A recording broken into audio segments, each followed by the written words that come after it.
Hello, hello, friend. Oh my gosh, we have so much to catch up on. Whew. But first, I gotta introduce you to a friend, okay? I'm always trying to introduce you all to new people that can really be a resource because, listen, we know we are not out here doing it alone. Everyone is trying to figure it out. And some of us also have resources that can help us figure it out a little bit quicker. So, without further ado, I'm gonna pass the virtual mic to my friend. Hi, my name is Tanisha Victoria. Thank you so much for having me on today. I am a clinical social worker and also a life coach. I primarily help clients who struggle with people pleasing and codependency learn to understand who they are and love themselves. I love that. So I did a little bit of digging, and of course, I found like your little I help statement. I love a good I help statement. It helps me figure out who people are, what they do, and in yours you talk about helping people to transform from codependency and really learn to practice self love so they can reshape and relearn their identity. Like, tell us a little bit more, starting with codependency. What is it? Do I have it? You know, we love self diagnosing each other ourselves with stuff. So, what is codependency? Yeah, they do.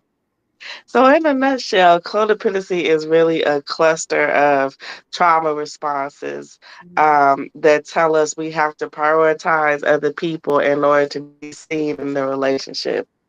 So generally, someone who struggles with codependency may have a parent who struggled with drugs and alcohol abuse, had a mental health disorder, maybe a teen parent, or just an overall parent who struggled to self-regulate themselves.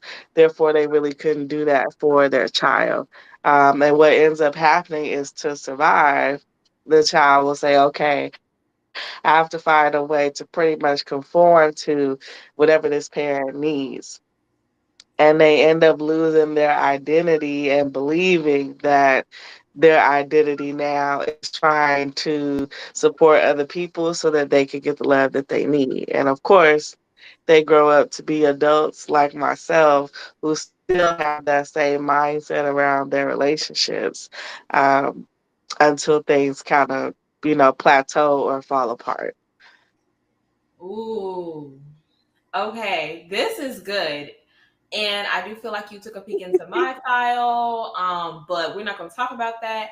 Um, so this codependency piece, you talk about self-regulating, and one of the things that I really learned through my journey is that self-regulating is also part of self-love. So when you talk about self love, like, what Yes. is it? Because I think we sometimes have a little bit wrong. In my early 20s, I thought it was, getting my hair braided, making sure I have my lashes done. But now, as I near towards 30, self regulation is starting to become on my list of self love. So, what is self love?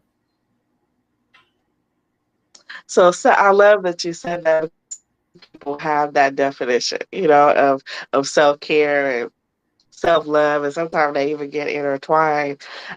So self-love, in essence, is knowing that I am worthy of being who I am and showing up as my true authentic self, and Mhm. that version of me is gonna be nurtured and supported. It's knowing that I'm worthy of, getting my needs met in relationships, communicating my feelings without, being attacked or being given back feelings of like guilt or shame for how I feel. Is knowing that no matter how you show up, you have that internal joy and peace and understanding about what your identity is, and you're making like a obligation, to always try your best to be that person no matter what. I love that. In one of your recent posts, you talked about like what healing is versus what it isn't. And I think this is really important. I'd like to dive into that a little bit because I think that's really Okay. where the journey that my community's on. We're trying to navigate this healing space. Yeah.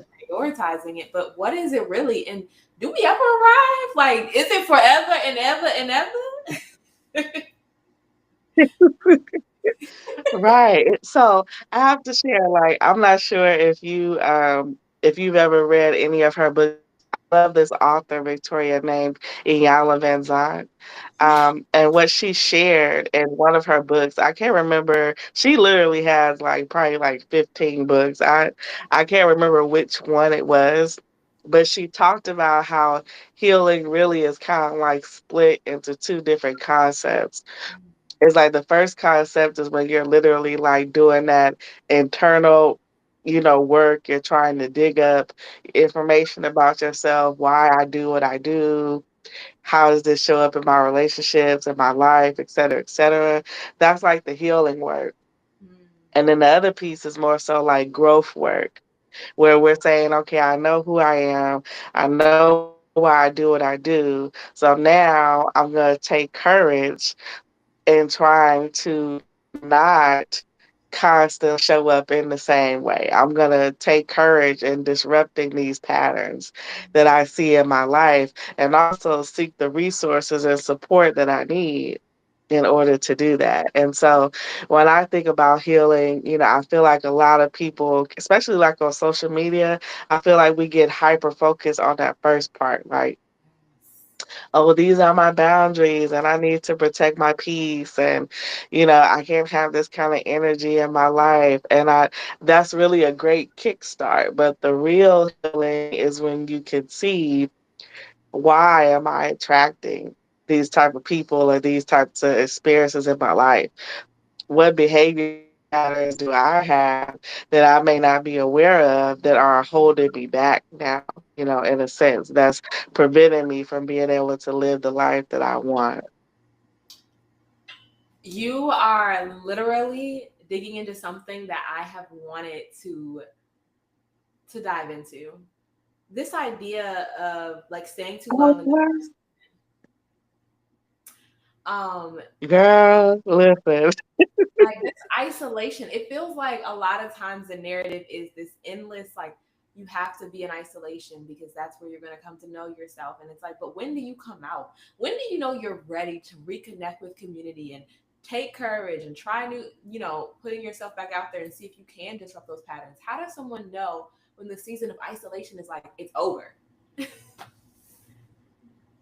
Well, I think what we first should look at is like what exactly is that season, because some people may say, like, I like to always encourage my clients to look at it like solitude, right? It's like I'm interacting with people when I need to, and I'm still enjoying myself. I'm still doing new things, but now I know that this sacred time, whether it be an hour, 2 hours, a day, whatever it is, I know that the ultimate relationship that I need to always be on point is the relationship I have with myself, right? So it's like we're in solitude. We spend moments in solitude now processing our day, How did things go? Did I get triggered today? And I always try to urge my clients that when you feel like you can be in situations and you notice that you don't get triggered in the same way, that's when you know that you've healed. That's when you're like, okay, maybe I could take another step out here, to really try yourself out, right? Because we have to try out these new tools. For a long time, I was like, do I really want to date? Like, can I do it? Am I equipped to do it? If my partner were to say something or, not text me back in a certain amount of time, will I really be able, to say that's okay? And I found out that I could, but that was because of that solitude time, that time alone where I was really able to recognize what shows up for me when these things do happen and how can I begin to understand better what that is so that I could give it to myself. So then it's like our friends, family, partner, older children, they all become just extra to what we're already doing for ourselves. I love that. I have definitely learned to reframe like my time alone is like time with myself. Because I love that you put that as like Yeah. it's sacred, like we are connecting with ourselves. We're not just sitting there twiddling our thumbs until the season of isolation is over. Like, you are getting to know yourself. You're hanging out with yourself. You're learning to love who you are, Yes. your laugh, and find your sense of humor cool. Like, there's all these phases of getting it's like there's all these phases of getting to know yourself. So I love that you talk about that. Um hmm I had a question, and then like it like disappeared out of my brain. But when you talk about reshaping your That's identity, how you know the conversation is good. Back and forth. right? That's how you know it's good. Reshaping your identity, Yes. like, what does that look like? Do you think it's like we're becoming a different person or another version of ourselves? Like, what does that look like? Oh, that's a really good question, Victoria. I think reshaping our identity, when I try to explain it, I try to view it like, and sometimes people don't feel the same way, and I totally get that too, but I view it like the life that we have been living, like before we start our healing journey, was not actually the life that we were supposed to live. Mm, Because a life with trauma responses is not us living in our true authentic self, it's us doing things based on fear. I fear my partner will be upset with me, so I do this. Or I fear my friends won't connect with me, so I go to these places with them, or whatever it is. And so that's really not the true us. And so when we reshape ourselves, it means that we're actually looking at, okay, what do I do? What parts of me show up in these relationships? Does this feel good to me? Do I like wearing these clothes? Do I like going these places? Do I like engaging in these activities? Do I like speaking and talking and behaving in the ways that I do? And so we literally give ourselves permission to look at all these pieces of ourselves. And then we get a chance to reshape it, to morph it, to say, oh, I don't like this, or I do like this. I want to do more of this, like I do like these places I go. I want to explore more of this. Or, I don't like how I dress. I want to switch it up. We give ourselves permission to make these decisions now. wow. Permission to just be the person that we are. I love that. And I love that you make Mm. that line of demarcation. It's like not letting fear direct your life. Like, and that is, Yes. mm, mm. So here, let me just say it back and see if I'm hearing it correctly. Like, it sounds like healing is releasing the power of fear to like control the direction of your life, and it's taking back the Yes. the driver's seat in your life from fear. Yes. Wow. Mm, Absolutely. And it can be a beautiful experience. I tell people all the time, I'm still grieving, certain parts of my own healing journey yeah. because it traps us.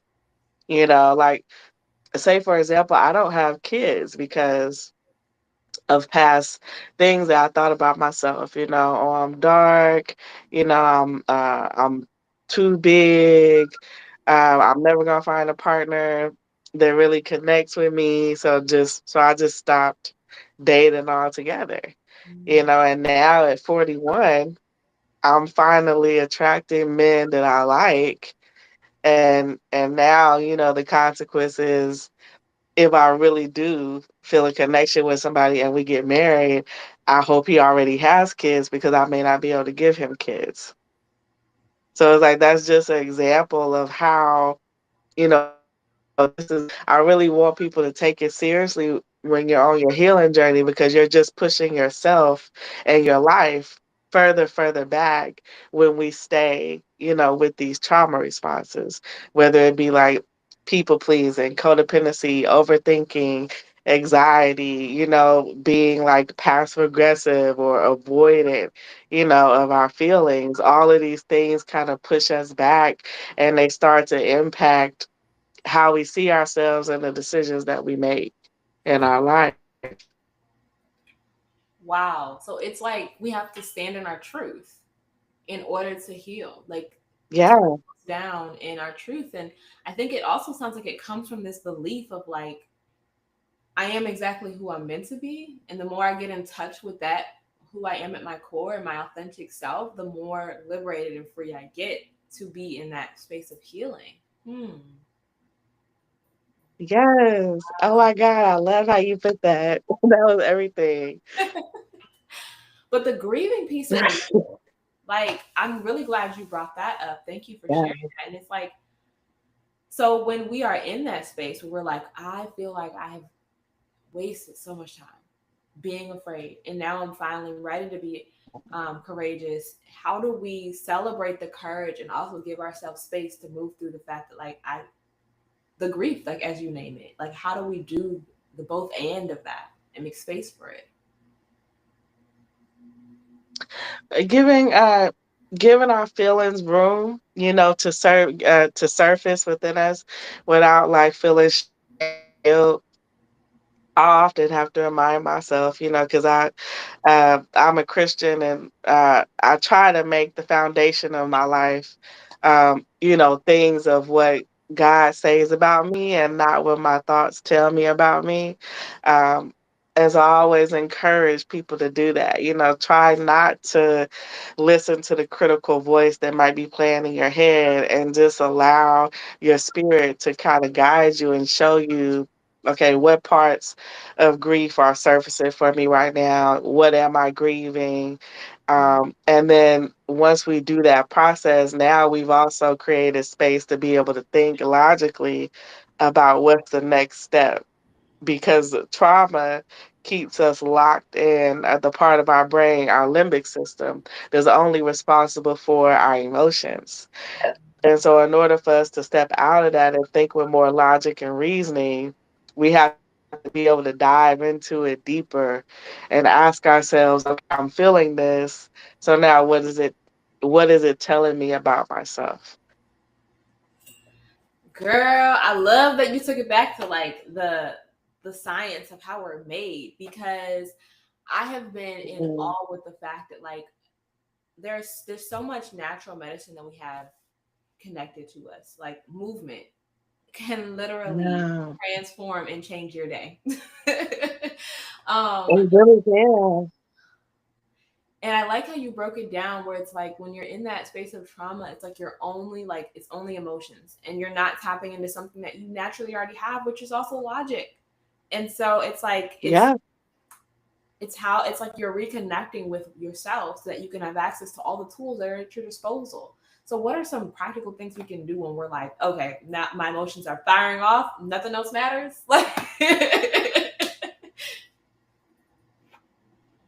Uh, well, first try to ground yourself. So I particularly love journaling, but I encourage my clients to try to explore, like, what are some things that make you feel calm and safe.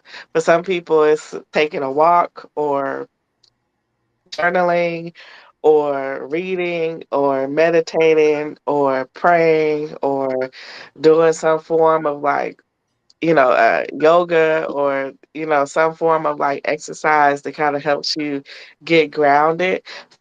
Find those things that help you get grounded. Now there are like mindfulness exercises too.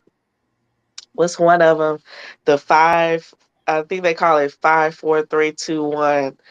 Like in the clinical world, like where we try to think of 5 things that we can see, 4 things you can touch, 3 things that you can hear. I forgot 2 and 1. I forgot the 2 and 1 piece, but those are things that kind of help you stay grounded in the present moment, and take you out of your past to your present, right? Because when someone struggles with anxiety, it means that they're living in the future. They're thinking too much about the future. When someone struggles with depression, it means that they're thinking too much about the past. Right? I have both too. So yeah, it's I was both. like both and Right, like, where's the other option? Like, 'cause there's both and sometimes. Oh, I love these practical tools that you're sharing, and like it makes me think about just the wisdom that you shared earlier about solitude and like connecting with yourself. And I think that like what you're helping me understand and see in this moment is that grounding exercises are about creating that space of solitude wherever you are. Like it's just taking you Yeah. back to yourself, giving you a moment to spend with yourself so that you can get that clarity that you need so you can respond in a way that's actually going to best serve you. I don't think until that moment, this moment, like I've put that together. So thank you for the wisdom of that share. Yes, and I love how you summarized it because everything you said is like, yep, that's right on point. I love that. So, one of the reasons why I'm super, super grateful that you agreed to be in this space is because one of my goals as a recovering codependent is to realize that I don't need to be everything for everybody. And I'm actually best serving as a bridge. And so, I wanted to be able to make sure that my community has access to resources that remind them that they're not alone and that everyone else is also figuring life out, and there are resources that can help them figure it out a little bit faster and smoother. And so that being said, I know you have like a program that will really support folks who are in this space of wanting to transition out of codependency and really learn to practice self-care and self-love and like reshape their identity so they can come into the truth of who they are. So tell us about that. Yes, I'm super excited. So this is a brand new program. It's called Heal Shift Elevate.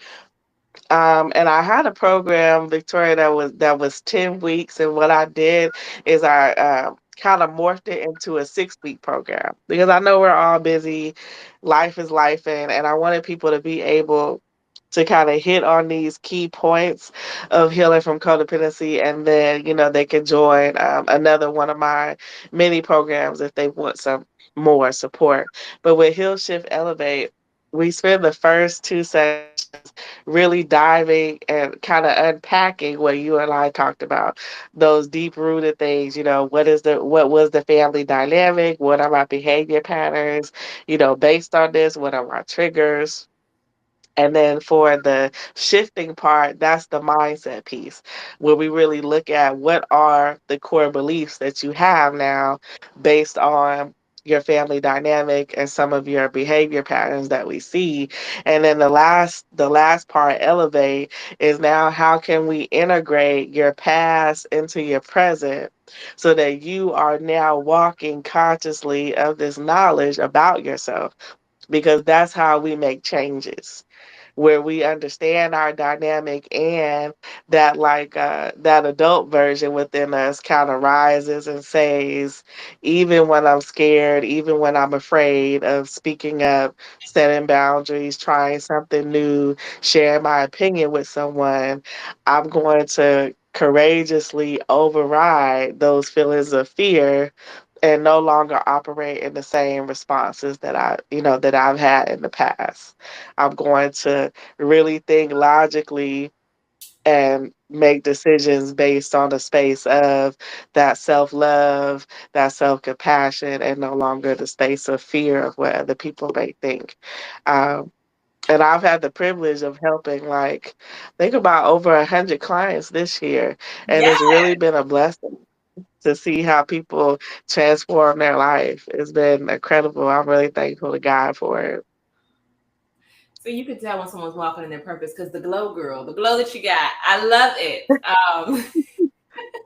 Yes, you know that feeling when you be like, "What? You gonna use me to do this?" I just now got the pieces, but oh my God, because God said, and that's the reason why I gave it to you, because I want you to help somebody else. Oh my goodness.